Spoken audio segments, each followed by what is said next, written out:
یہ بات ہے اس وقت کی جب حضرت یعقوب علیہ السلام مصر پہنچے تو ان کے استقبال کے لیے حضرت یوسف علیہ السلام شہر سے باہر نکلے۔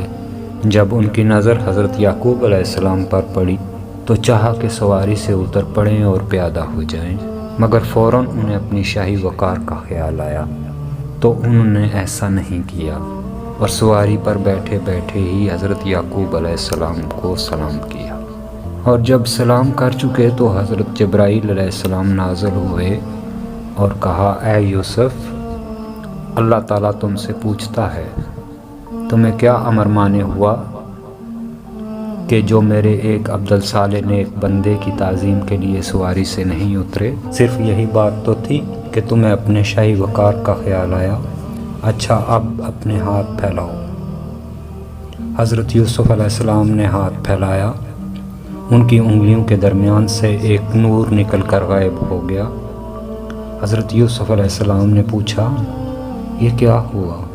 انہوں نے کہا، سنو، یہ اس بات کی نشانی ہے کہ اب تمہاری نسل میں تابت کوئی نبی نہیں ہوگا۔